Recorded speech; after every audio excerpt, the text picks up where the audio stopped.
Oops. I just pulled my webcam down. Does it still work? Just a second. Yeah, it still works. What up? Last one.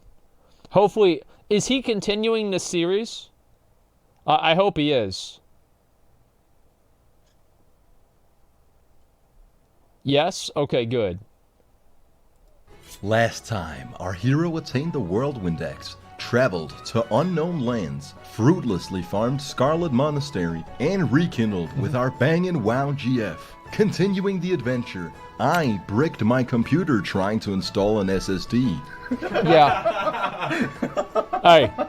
And decided that in the spirit of fiddling with mechanical contraptions much too complex for my feeble human mind, I wanted to be an engineer. You see, I wasn't having fun with mining and blacksmithing, so I ditched two of the most financially viable professions in the game in exchange for the least profitable job in Azeroth. A stark contrast to being an engineer in real life. Ignoring the impending need for money to buy a mount at 40, I viscerally followed an engineering leveling guide, knowing full well that my viewers would send me money to give me the authentic Asmongold experience. I spent a good 15 minutes making this jump, so please appreciate my position of tinkering. No one in this game seemed to acknowledge my masterful movement.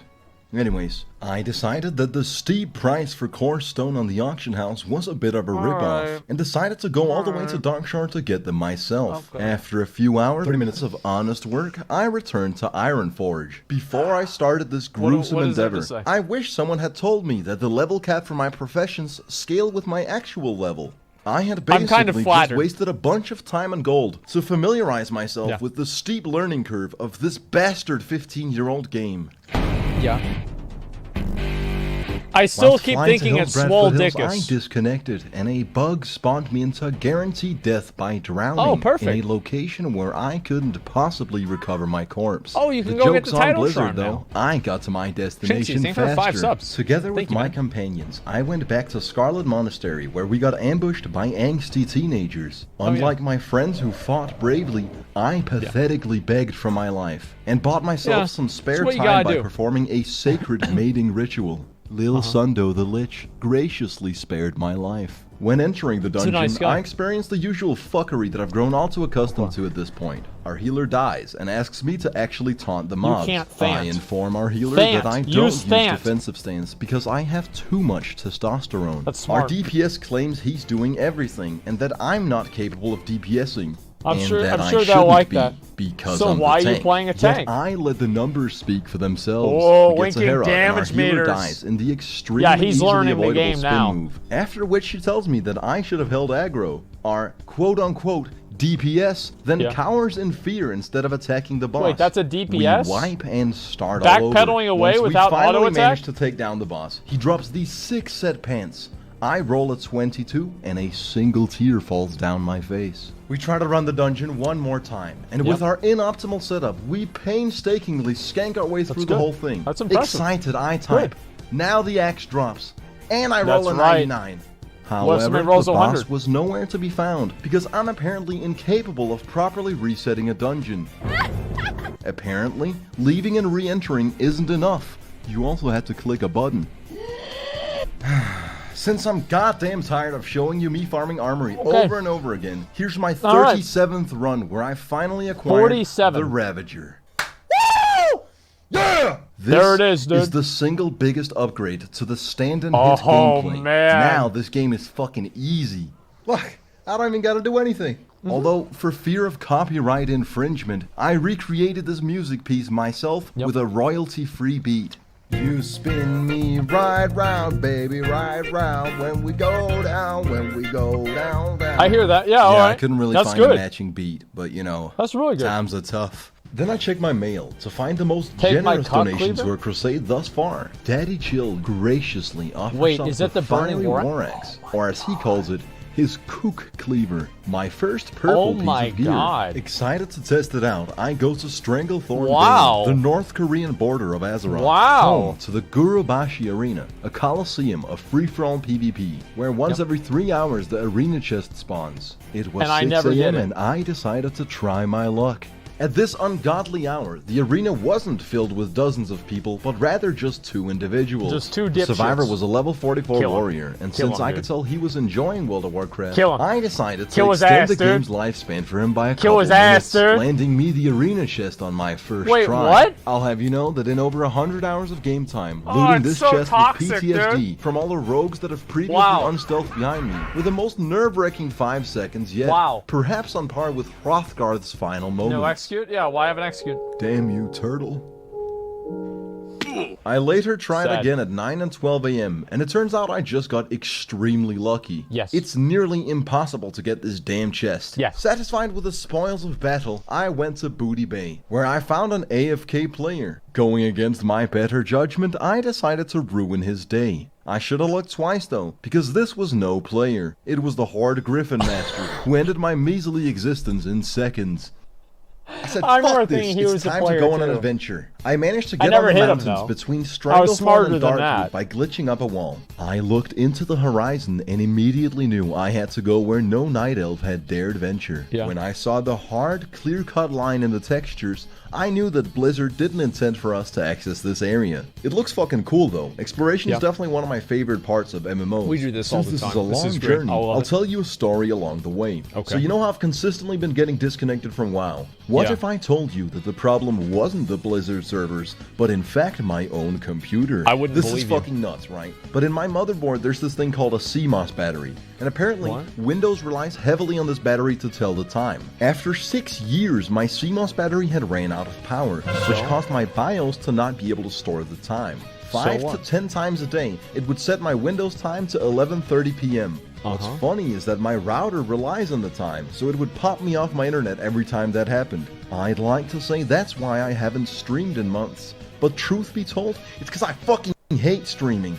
Anyways, I ordered a new CMOS battery online, but because I'm stupid, possibly because my parents dropped me on my head as a kid, but likely just due to my lack of education, I bought the wrong one. And this next part is kinda unbelievable, but genuinely true. I happened to find the correct battery lying on the ground outside of where I do physiotherapy for my scoliosis. Together with a friend, I busted open my computer only to find myself in a troubling predicament. My motherboard, the Asus Maximus Formula 6, has all this armor on it, and along with it, a massive design flaw. To get to the CMOS, I would have to literally take my entire PC apart to then unscrew the armor from the back of the motherboard, then install the new CMOS, put everything back together, and possibly twice in case the battery I found on the ground was used. Considering that it's 6 years since I built this PC and I almost bricked it trying to install an SSD, it's safe to assume that this process would completely break my computer. Yes, there's no way you're getting through that. I decided to use knives, scissors, and pliers to directly cut into my motherboard. Oops. Eventually building my frustration to the point where I brutally ripped off the armor with my bare hands. After which, I put in the mysterious battery that I fucking found on the concrete outside, plugged my computer back in, and it literally fixed the entire problem with no repercussions. Moral of the story? Use power tools on your motherboards, kids. Keep track of your time. I really needed some filler for the middle of this video. I don't know if you can tell. Anyways, this is where I ended up. I'd gone all the way past Darkwood, Deadwind Pass, and the corner of the Blasted Lands, behind Zul'Gurub, to finally end up at the back end of the Tainted Scar, from where I only had one path available to me. I engaged in a kerfuffle with gravity and stress-tested my bones. I was then forced into a 10-minute resurrection sickness and a 25% durability penalty on all my equipment. Mind you, in an endgame zone with one singular who enforced his own all-encompassing no Hearthstone he's a little bit low level for this, After a reminder of what World of Warcraft is actually like, I returned to the intended gameplay experience. I made a dreadful choice when I decided to go questing in Arathi Highlands.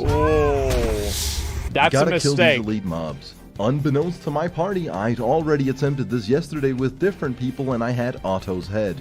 There's 2 bosses, the other being Falcon Crest. You know the drill. We corpse walk into the castle. I don't have any healing potions, and I refuse to use shields. Fuck of course, never use a shield. Miserably. But you gotta understand, we're veterans of this shit. At level 36, we're dungeon-hardened fucking animals. That's right. All of us have been through this countless times. It's That's a goddamn well-oiled machine. Our mages polymorph Auto and the regular elite mob, a spell that would keep them as helpless sheep for 45 seconds, if not for the fact that we immediately damage them breaking the spell. With our primal instincts, we execute extremely basic game mechanics and exude the very simple coordination required to beat this. That is right until a party of Horde players waddled in and clearly demonstrated that they didn't intend to wait 10 minutes for these dudes to respawn. Okay, dude. And begrudgingly return to the castle, then wait patiently. That is until 7 minutes later, when I realized that Falcon Crest's loot belonged to us, as one of our party members had been alive when our assailant killed him,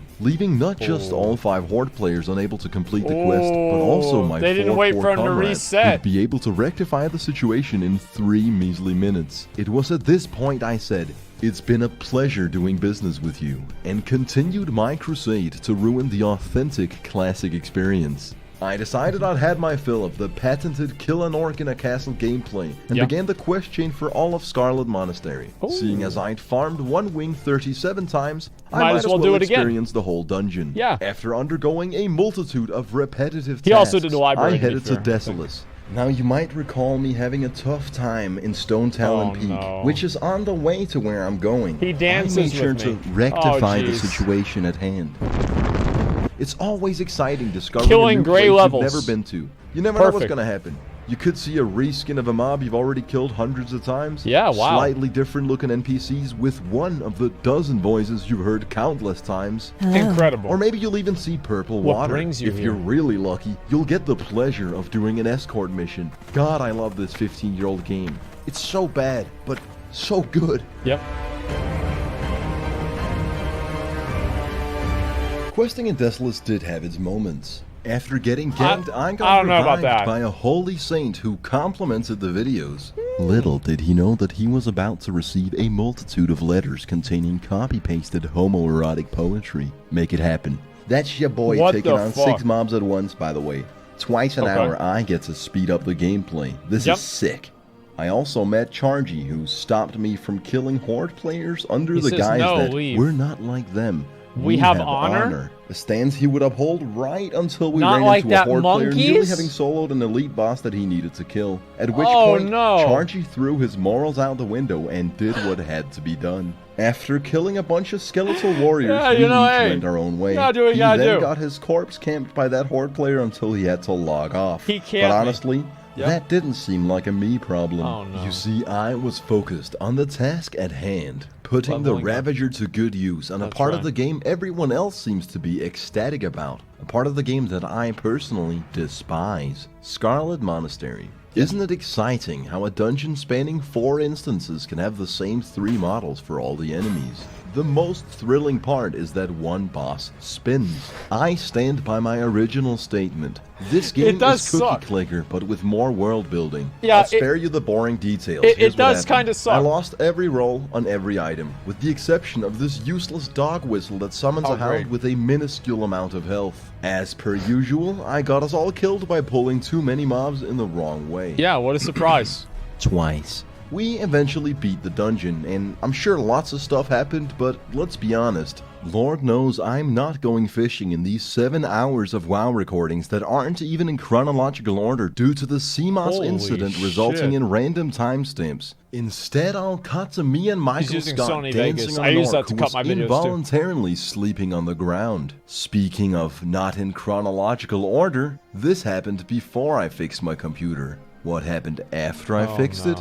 I started maniacally selling all my silk cloth on the auction house after finding out I'd need 90 gold to buy a mount at level 40, which was soon. I then went and completed various quests in Stranglethorn Vale. True to the authentic classic experience, they were all very rewarding. Sorry, I pronounced that incorrectly. I meant monotonous. Even though it's something I spent 12 hours of my life on, I can't for the life of me think of a single interesting thing that happened. I could extensively reiterate how we killed some pirates, a sea giant, and hundreds of various exotic animals. A little bit low level, but don't you think? Truth be told, I just get goosebumps and flashbacks from all the horde encounters. Look at this shit. They turn me into a sheep.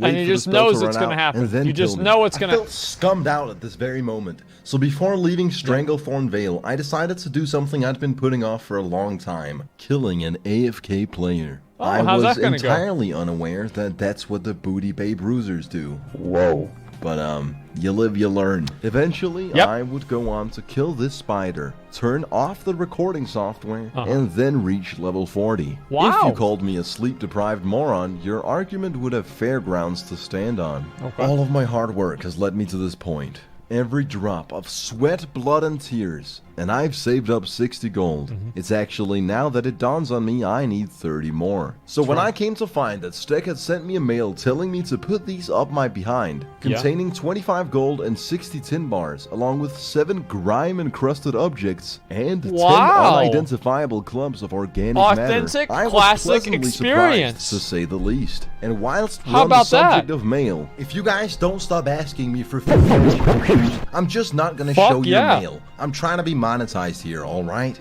Yeah. Anyways, with my newfound riches, I traveled back to where it all began, Darnassus, where I graciously learned to ride a tiger. I then legally purchased a tiger, and let's be honest, I'm pretty damn majestic right now. Absolutely beautiful. However, considering that my viewers paid for half of it, it ain't really all that impressive or fulfilling. So for the ending, here's what we'll do instead. Somewhere in this video, there's an Easter egg which will lead you on a scavenger hunt. If you actually manage to make it to the end, you'll be rewarded with my secret ice cream recipe. Anyways, that's it for now. Thanks for watching, and I'll see you all next time.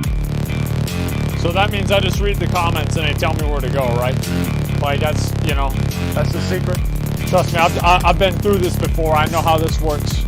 Yeah, I get it, man. It's a QR code. Listen, I don't do QR codes. I can't subscribe to anybody because for whatever reason, whenever I click sign in on YouTube, it gives me an error. And I have to delete my cookies, but I was like, man, I want cookies, and so I didn't want to delete them yet. So I'm just stuck here, and I can't subscribe to anybody or anything like that. I don't do QR codes. No, I don't know how to do a QR code. I've never used a QR code before. I don't know what they are, really. Like, my understanding of what a QR code is one thing, and then, you know, there are stuff. Barney video on the side? Well, I think that we watched those, didn't we? I'm pretty sure we did. Yeah, let me see here. Did we watch the Barney video? Let me pause this here. Yeah, I'm pretty sure we watched all of these. What you are witnessing here. Let me see here. Yeah, we watched all of these videos. These were really good. Again, yo, relax. I think it's time, boys. I think that it's time to hit level 60.